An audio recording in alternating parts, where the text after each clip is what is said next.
Some celebs pull up loco. You know we up next, pull up mofos. They gon' be there on repeat, they like, oh no. Where's the mix it up, let's take a photo now.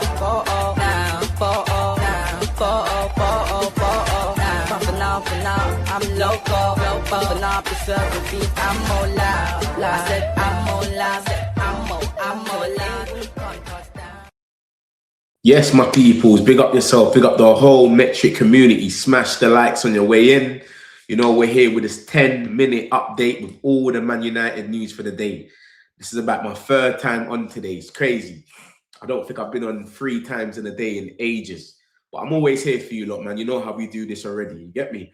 So we got some transfer news. We've got some news about Man United in general, the board, etc., and certain of the players. We're going to get into all of that as soon as it gets to the minute mark. So yeah, my peoples, man, smash the likes. Let me know what you think in the comments as well. 10 minutes, no more, no less, and we go now. So we start off with this. You know, we've been talking about Elliot Anderson for the longest. Him, Belieber, etc. There are long-term targets. They're not feasible right now. So we're just trying to see if we can get a little loan or something. But then in the summer, these are the guys that we want, which is he's the top target. Elliot Anderson is first choice target for Manchester United, but Nottingham Forest have no intention of selling him. And they would be competition from Premier League rivals if they change their mind. So that situation is basically just letting us know you've got to overpay. Yeah? If you come here and no one else comes here, you got to overpay. And if there's other rivals there, which Man City are in for him as well, then naturally we're going to have a kind of bidding war anyway. So that's what they're trying to say. Belieber, same thing with Brighton. We don't want to sell him. They want to sell him, but they want as much money. It talks about Siddiqui. So we're linked to Siddiqui. Man United reportedly ready to offer one of their own midfielders in a swap deal for Siddiqui. I can't see that happening unless we swap Ugarte or something, man. How much is it going to be? It's not even going to make sense. When's the last time you saw any swap deal and it weren't like academy players or something? Or like a Chelsea, Buki, João Felix, and Gallagher type of swap deal with Chelsea and Atletico Madrid. Man United believe Dorgu's hard work is paying off. He stays at training and works on his crosses and his technique at Carrick. So he's doing a lot, man, and he's proving the doubters wrong. And when I say the doubters, I talk about Amrin. Because Amrin went out there and he was blasting him in the press conference, which didn't go well in the club, but everyone's rating it now. Man United are considering an IMAX-style digital season ticket that would allow fans to stream games from a certain section of Old Trafford. United are well placed for the proposed venture due to technology sponsorships. I think they said something like this before about away games. So, you know, like when it's an away game, no one can come to the stadium, but they'll open up something and then everyone can link up and watch it together. They make some money out of that, but it seems like something that could happen probably, I don't know, all the time or something. Who knows? Ajax made an inquiry. They tried. They wanted to sign Ugarte, but we said no. What is the point of loaning Ugarte out? We've already got one midfielder only that could come off the bench, which is Ugarte, with Mainu and Casemiro playing now. Casemiro can only really play 60 minutes. After that 60 minutes, Ugarte needs to come on. Let's just say Casemiro gets injured. Ugarte starts, and then who we got to come on? Jack Fletcher. Come on, man. We can't let Ugarte go as of now unless we get someone else. Several clubs have let us know their interest with a loan for Tyler Fredrickson. Obviously, Amrin gave him his debut last season. His opportunities are set to be limited by the changing system, and United feel that a highly regarded prospect, he will benefit from regular minutes. Remember, he got a few games because of the 3 at the back, but come on, we ain't going to play that much centre-backs anymore. This is the same thing about the Ajax, etc. This is everyone asking, what do we do with Arsenal? Do we play the same team or do we put Cunha back in there? No one really knows what to say. Dorgu gives you that defensive stability as well. And someone like Saka, I just watched him in the Champions League. You need someone to stop him. And Luke Shaw by himself, he just backs up 100 times. So to have someone like Dorgu there as well, I would more trust Dorgu than Cunha helping him out, for example. But it is what it is, whatever the gaffer goes with. This is Chelsea fans getting onto their own manager already, saying that this guy's worse than Poch. Carrick obviously broke down his tactics. No Premier League sides is on a run of consecutive wins. So no one ain't won 2 games. The only people that have been consistent is Spurs that's lost 2 games. Everyone else is like a draw, a win, or 2 draws or something. But losing or winning, no one. Just Spurs. Diamande, this came out earlier. Some more talks about Leipzig won 100 million euros. Ben Jacob was saying it's going to be about 70 million. We just don't know what it's going to be, but it keeps changing.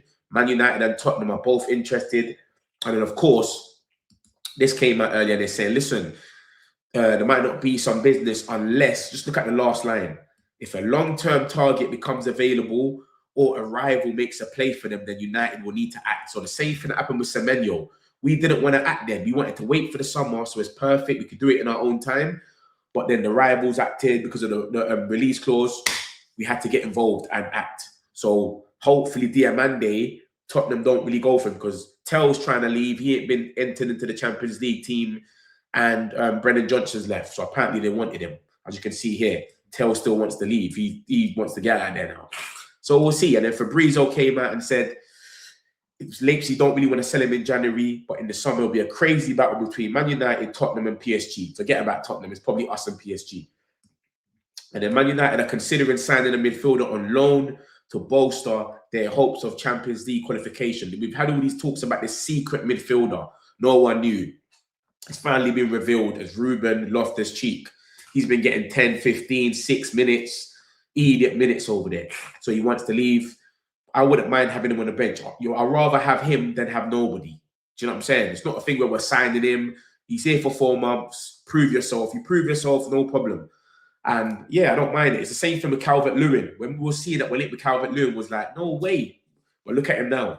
If we had Calvert-Lewin on the bench with Sesko, it'll be a different story. So why not? Like I said, we've only got Ugarte as a centre mid that could come off the bench, get someone else, because Casemiro or Manu, someone could get injured or a flu, and then you see what happens.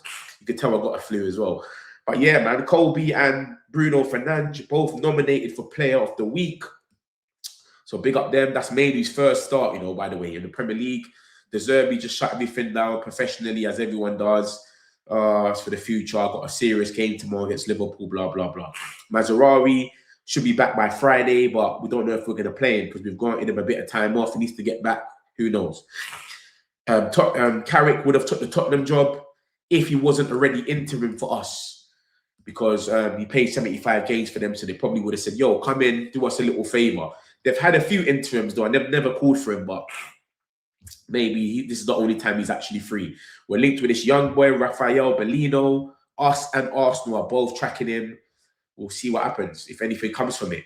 We was due to sign this guy from Sheffield Wednesday. Remember, we gave them Harry Amaz, and we paid for everything. His hotel, his wages, everything. Because they're struggling in the Championship. They've got a point deduction. They were -7. The second club that's bottom is on like 23. They're never going to get out there. Yeah, so we're in for him, and Chelsea's crashed the party, and they're offering a bit more money, so they might just end up with him. Julian Alvarez, we'll see what happens. That's a lot of the times that we drop points when we shouldn't have. A lot of times when we was winning as well, and if we got all them points, we'll actually be first at this time. It's crazy, but I don't really like that coulda, shoulda, woulda, so really I shouldn't even have spoke about that, but it is where it is. Sekou Kone is in Switzerland, and he's training with Lausanne, which is INEOS' second club. Obviously, they've got Nice, Lausanne, and Man United. So we'll see, obviously, if they're going to sign him on loan properly. But we're going to find out by the end of the month. Carrick would have took the Tottenham job. I've got 2 of them. Let me get rid of that.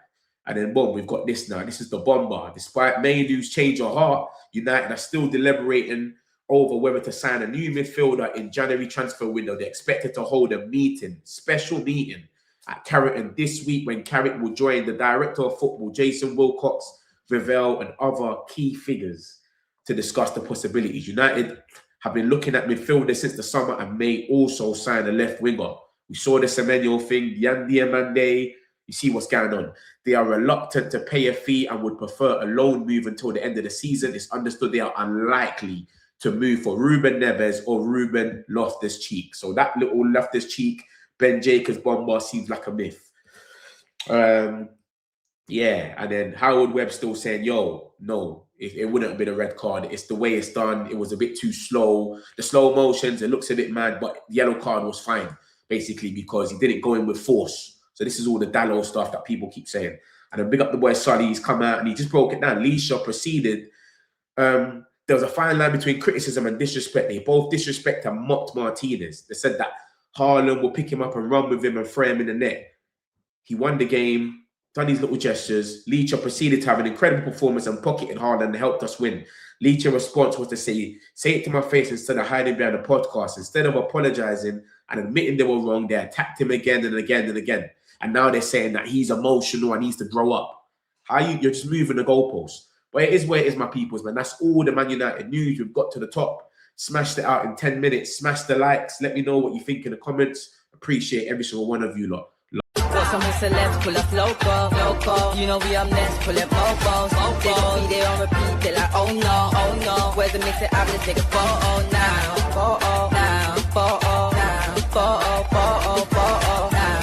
For now, I'm local. For now, preserve the beat, I'm more loud.